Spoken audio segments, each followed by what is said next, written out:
Hi, my name is Frigid Winds, and I'm going to be doing your review today.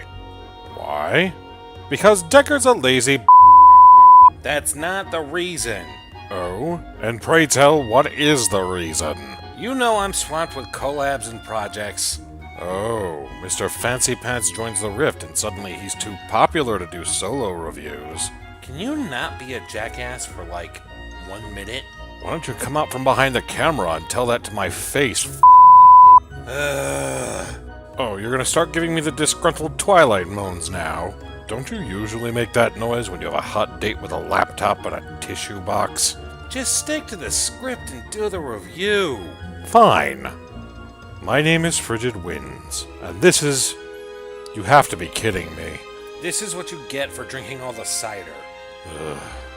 This is the Mysterious Maredowell.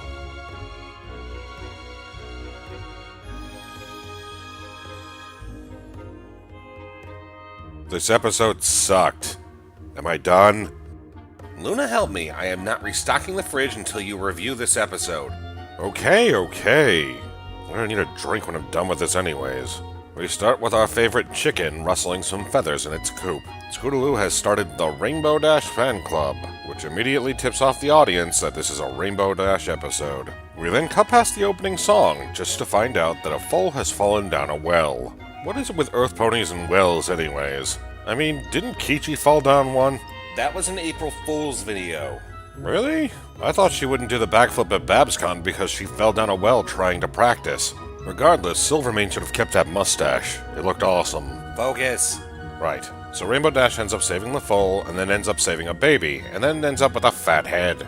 She ends up getting on her friend's nerves by hiring Spike as a writer, and constantly announcing her greatness and what she plans to do like a 1920s superhero. Now I can understand why Rainbow Dash is annoying her friends. I've had a couple of friends like this before. Oftentimes they end up having low self-esteem and often don't have the accomplishments that most others have. So when they succeed, they like to announce it to the rooftops. There are two ways that most rational ponies would handle this.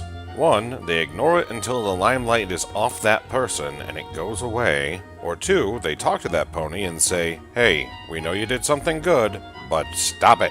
You directly tell them how you feel. What do Rainbow Dash's friends do? They orchestrate vigilantism to humble Rainbow Dash. You know, like sane ponies. Regardless, this does pull the limelight off of Rainbow Dash. The Maredowell ends up saving ponies, and Rainbow Dash ends up fighting Peanut Butter. Now, Rainbow Dash ends up doubling down on her efforts because of the dishonesty. Who would have thought that this would blow up in her friend's face? You know, not being direct. The resolution doesn't happen until after they announce that they're the Maredowell, which is something that tells me that this episode could have been resolved sooner. This episode really paints Rainbow Dash in a bad light. Yes, she has a fat head, but she's been doing everything for a good reason. She genuinely wants to help ponies. But the others think that giving any credit at all is such an extreme that they have to wear a mask and teach a lesson. Yes, pride in excess can be a bad thing, but that's the key lesson. In excess. There's usually a middle ground. Applejack says a real hero doesn't brag. But honestly, a person should be able to indulge a little bit in their accomplishments. If they brag a little bit, it's fine. Roll your eyes, shrug it off, and accept it. It's when it ends up happening to the detriment of others around them and themselves. That's when you should say something. Now, this episode does acknowledge you shouldn't be rubbing things in someone's face. But I think their actions speak louder than their words, especially since they waited until the end of the episode to say them. Now, are you done holding my cider hostage? Fine, I'll go shopping now. This has been Frigid Winds. I'm gonna go drink some cider.